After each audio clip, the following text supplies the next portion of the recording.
The knock comes at dawn. You open the door and there's a polite official with a clipboard and 3 armed officers behind him. He's here to help. He's here for your safety. He's here to confiscate your food, your fuel, your means of protection, and anything else the Emergency Powers Act says is needed for the greater good. You have 2 choices: comply and starve quietly like a good citizen, or have planned ahead and hidden what matters before they came looking. History repeats, and it always starts the same way. Economic collapse, natural disaster, civil unrest, pandemic. Whatever the trigger, the pattern never changes. Authorities declare emergency. Emergency requires resources. Your resources become their resources for redistribution. They call it requisitioning. You call it theft with paperwork. But what you call it doesn't matter when armed men are walking through your house taking everything that keeps you alive. After studying real survival cases, one pattern shows up every time. The people who prepared before never panicked during. I left a simple 72-hour blueprint in the pinned comment. It's there if you want to go deeper. Here are the 5 things they take first and how you keep them when everyone else is handing theirs over. Food stockpiles. Venezuela, 2016. Government forces raid homes and warehouses, confiscating food stockpiles to redistribute through government channels. Citizens found hoarding face prison. The official explanation is preventing speculation and ensuring fair distribution.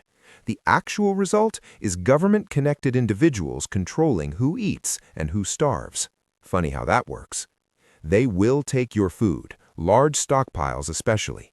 The logic is beautiful. You have extra, others have none, therefore you're selfish and your extra belongs to everyone. Except everyone really means whoever's in charge of distribution, and somehow those people never look malnourished. Visible compliance, invisible stockpiles.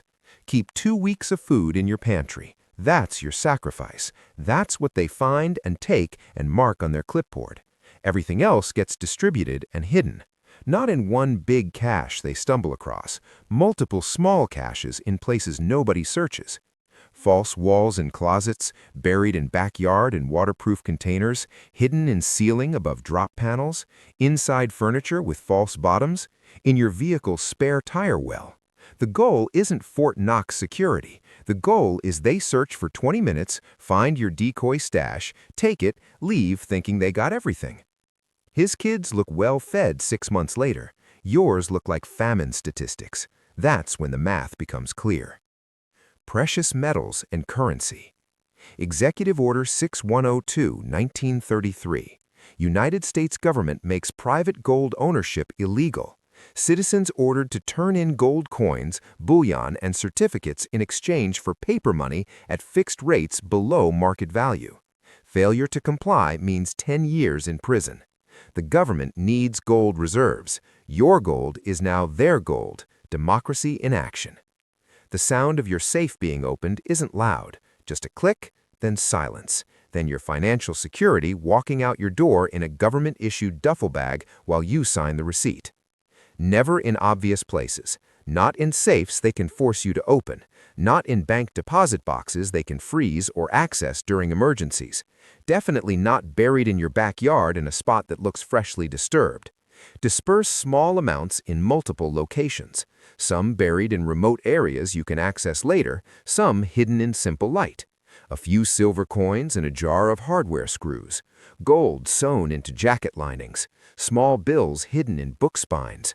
The metal detector finds nothing because there's not enough metal in any one spot to trigger it. Fuel. Lebanon, 2021. Fuel shortages lead to government rationing and home inspections. Individuals found storing gasoline beyond approved amounts face confiscation and fines. The official reason is preventing black market sales. The actual result is only government-connected people have fuel while everyone else waits in line for hours hoping to fill their tank. They take fuel because it's leverage. Control who can drive, who can heat homes, who can run generators, and you control population. Fuel is freedom. That's why they want it. Fuel stabilizer makes gasoline last years instead of months.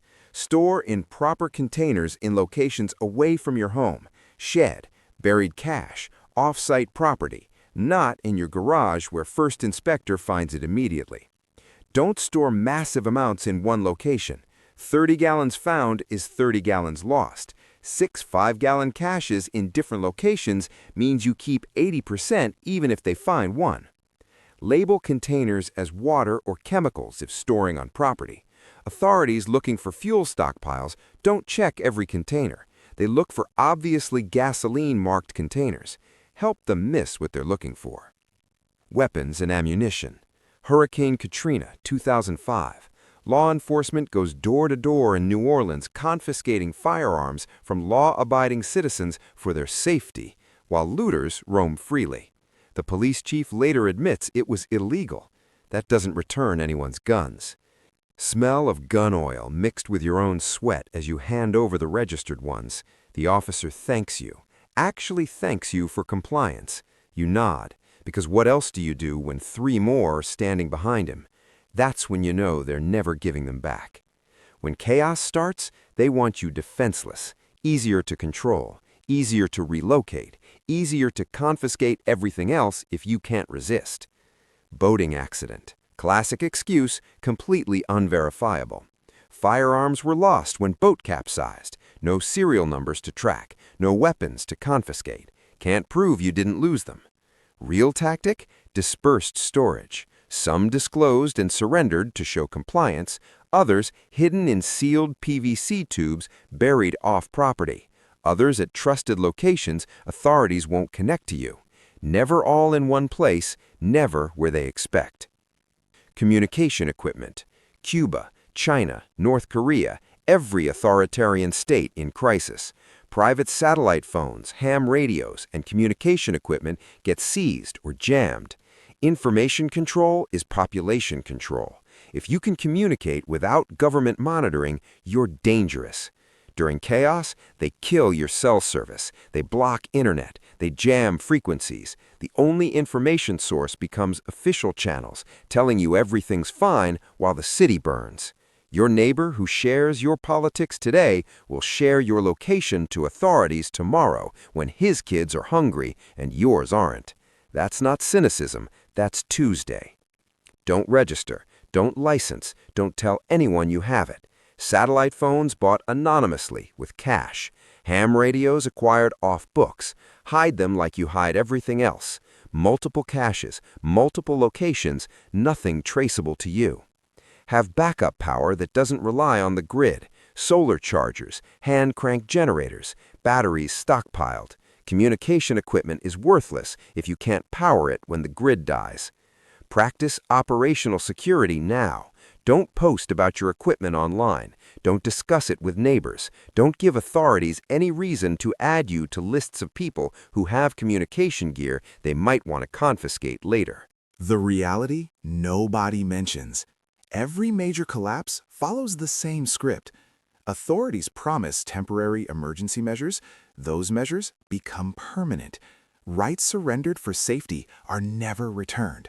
People who complied thinking cooperation would be rewarded watch as they starve while connected individuals thrive. The ones who kept their stockpiles survived. The ones who handed everything over died waiting for promised redistribution that never came. So, hide what matters. Diversify your caches. Tell nobody. Comply visibly while resisting invisibly. Play the game their way while keeping your survival resources off their clipboard. And when they knock again next week because someone talked, you look them in the eyes and you lie better.